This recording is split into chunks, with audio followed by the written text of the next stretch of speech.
आज इसमें हम बात करेंगे कार्बनिक रसायन के महत्व एवं क्षेत्र के बारे में। इससे पहले एक बार फिर से ये जान लें कि कार्बनिक यौगिक क्या होते हैं और कार्बनिक रसायन विज्ञान क्या है। पिछले लेक्चर में हमने जाना कि कार्बनिक यौगिक वे होते हैं जिनका निर्माण केवल कार्बन तत्व से मिलकर होता है, कार्बनिक यौगिक कहलाते हैं। सामान्यतया कार्बनिक यौगिकों में कार्बन व हाइड्रोजन परमाणु उपस्थित होते हैं। अधिकांश यौगिकों में इनके अतिरिक्त ऑक्सीजन, नाइट्रोजन, सल्फर, फास्फोरस या हेलोजन उपस्थित होते हैं। जिन यौगिकों में केवल कार्बन व हाइड्रोजन उपस्थित होते हैं, उन्हें हाइड्रोकार्बन कहते हैं। हाइड्रोकार्बन तथा उनके व्युत्पन्नों को कार्बनिक यौगिक कहते हैं। कार्बनिक यौगिकों में अन्य तत्वों हाइड्रोजन, ऑक्सीजन, नाइट्रोजन, सल्फर आदि के अतिरिक्त एक या एक से अधिक कार्बन परमाणु होना आवश्यक होता है, जैसा कि इन उदाहरणों को देखकर पता चलता है। अब बात करते हैं कार्बनिक रसायन विज्ञान की। कार्बनिक रसायन विज्ञान की वह शाखा है जिसमें कार्बन के यौगिकों का अध्ययन किया जाता है। कार्बनिक रसायन विज्ञान कहलाता है। यहाँ पर एक बात ध्यान देने वाली है कि कार्बनिक रसायन विज्ञान में धातु carbonate, bicarbonate, carbon monoxide, carbon dioxide, carbide आदि का अध्ययन नहीं किया जाता है।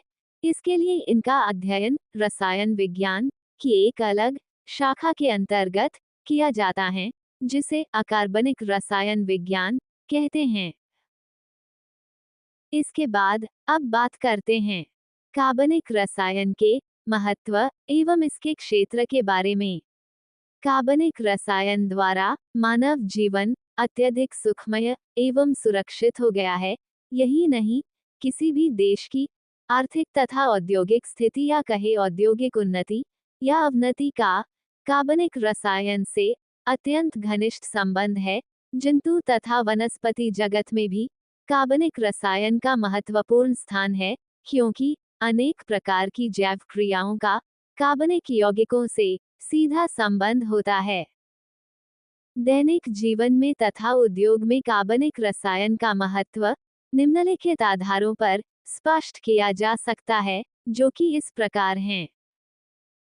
इसमें पहले बात करते हैं भोजन की। आटा या स्टार्च, चीनी, प्रोटीन, विटामिन आदि सभी कार्बनिक पदार्थ हैं। प्रकृति द्वारा प्रदत्त इन पदार्थों की अतिरिक्त आवश्यकता को मानव ने कार्बनिक रसायन की सहायता से प्रयोगशाला में इन्हें संश्लेषित करके पूरा किया है। अब बात करते हैं वस्त्र या कपड़े की। सूती, ऊनी, रेशमी आदि कपड़ों को कार्बनिक रसायन की ही देन कहा जा सकता है।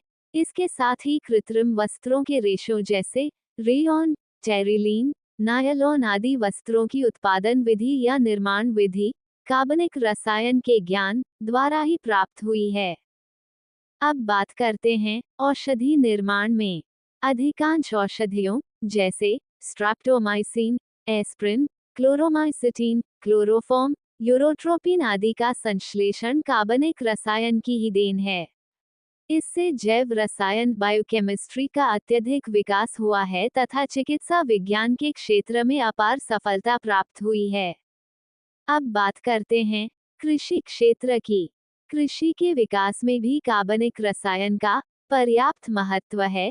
बीज संरक्षण में गैमेक्सिन तथा पौधों की अच्छी उपज के लिए यूरिया आदि उर्वरकों का प्रयोग किया जाता है।